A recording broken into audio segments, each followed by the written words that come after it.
جن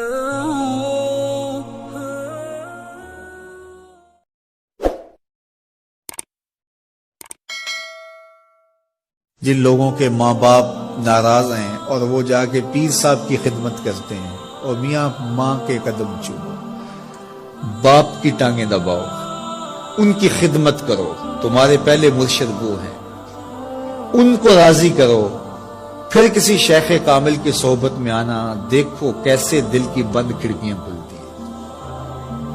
ایک مرشد تو ناراض کر آئے اور دوسرے مرشد سے تمہیں کیا ملے گا؟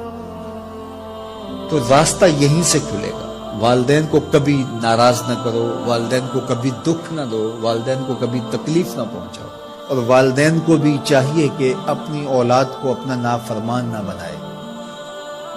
ایک بزرگ فرماتے ہیں کہ مجھے برابر 30 سال ہو گئے ہیں کہ میں اپنی اولاد کو کوئی حکم ہی نہیں دیا، کوئی حکم نہیں دیا۔ کوئی چیز مجھے چاہیے بھی ہوتی ہے تو میں بصیغہ امر نہیں کہتا، بلکہ ایسی بات کرتی ہے، پانی چاہیے تو یہ نہیں کہتا بیٹا پانی لے کر آؤ، میں ویسے ہی کہتا ہوں پیاس لگی ہوئی ہے، تو اگر وہ سمجھ جائے اور وہ خود لے آئے تو اچھی بات ہے، لیکن اگر وہ نہ لائے تو میں نے اس کو حکم ہی نہیں دیا، امر ہی نہیں کیا، تو اس امر کی مخالفت ہی لازم نہیں آئے گی۔ تو کہا 30 سال برابر گزر گئے ہیں، میں نے اپنی اولاد کو حکم نہیں دیا کہ کہیں وہ میری نافرمان نہ ہو جائے، کیونکہ اگر وہ نافرمان ہو گئی پلے کچھ نہیں رہے گا۔ جو اولاد ماں باپ کی نافرمان ہوتی ہے وہ ہوا میں بھی اڑیں، وہ چرخ پہ بھی جھولیں، وہ زمین پہ گرنے والی ہوتی ہیں، کبھی کامیاب نہیں ہو سکتی وہ اولادیں جو ماں باپ کی گستاخ، بے ادب اور نافرمان ہوتی ہیں۔ وہی اولادیں سرخرو، کامیاب اور کامگار اور بامراد ہوتی ہیں جو ماں باپ کی خدمت کرتی ہیں، ماں باپ کی دعائیں لیتی ہیں۔ وہ ایک بچہ ماں باپ کے پاؤں دبا رہا تھا، تو ایک بچہ ایک بر اعظم میں، دوسرے بر اعظم میں، تیسرے بر اعظم میں بڑے بڑے کاروبار کر رہا تھا۔ تو کوئی اس کا دوست ملنے آیا، اس نے کہا کہ اس نکمے کو بھی کہیں بھیج دو، فلاں جو ہے وہ یورپ میں ہے، فلاں امریکہ میں ہے، وہاں اتنی بڑی کمپنی اس نے کھولی ہوئی ہے، اس نکمے کو یہاں بٹھایا، اس کو بھیج دو، یہ تو نکمہ کسی کام کا نہیں۔ کہا یہ نکمہ ہی تو میرے کام آ رہا ہے کہ نکمہ۔ حضرت بایزید بستامی کہتے ہیں کہ میں نے اپنی ماں کے آگے ہاتھ جوڑے، میں نے کہا امی تجھے راضی کروں یا رب کو راضی کروں؟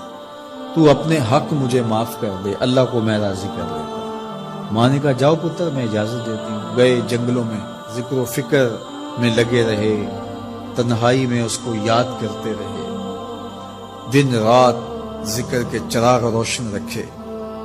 12 سال گزر گئے حق کی تلاش میں۔ ایک دن واپس بستام کے قریب سے گزر رہے تھے، خیال آیا چلتے چلتے ماں کو سلام کر دیں۔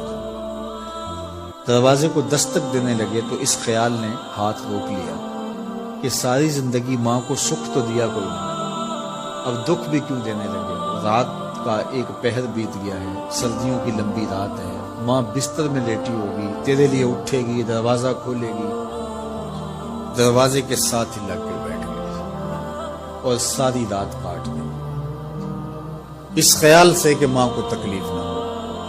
جب سحری کا وقت ہوا تو اندر سے جو نالی آتی تھی اس نالی سے پانی آیا، سمجھ گئے میری ماں تہجد کے لیے اٹھی ہے اور وضو کا پانی ہے، تو فوراً دروازے پہ دستک دی۔ اندر سے آواز آئی بیٹا بایزید میں ابھی آئی۔ مائیں بیٹوں کے دستک کے انداز سے جان لیتی ہیں یہ کس بیٹے کے ہاتھوں کا لمس ہے۔ 12 سال کے بعد آئے، دستک دی، کہا بیٹا بایزید میں ابھی آئی۔ ماں کی تو نگاہیں ہی دروازے پہ رہتی ہیں۔ اللہ اکبر۔ کہتے ہیں کہ ماں نے دروازہ کھولا، 12 سال جنگلوں کی خاک چھانتے بیت گئی تھی، پراگندہ صورت، بکھرے ہوئے بال، پھٹے ہوئے کپڑے۔ میری ماں کی جب نگاہ میرے پہ پڑی تو اس کی چشمان سے موٹے موٹے آنسو ٹپکنے لگے، اور اس نے ایسے ہاتھ پھیلا کے کہا مالک میرا بیٹا بایزید تیری طلب میں نکلا تھا، تو نے ابھی تک اسے اپنا قرب نہیں دیا۔ حضرت بایزید بستامی کہتے ہیں 12 سال کی ریاستوں سے جو کچھ نہیں ملا تھا ماں کے اٹھے ہوئے ہاتھوں سے مل گیا۔ میں نے کہا مالک میں تجھے کہاں ڈھونڈ رہا ہوں، تو کہاں موجود؟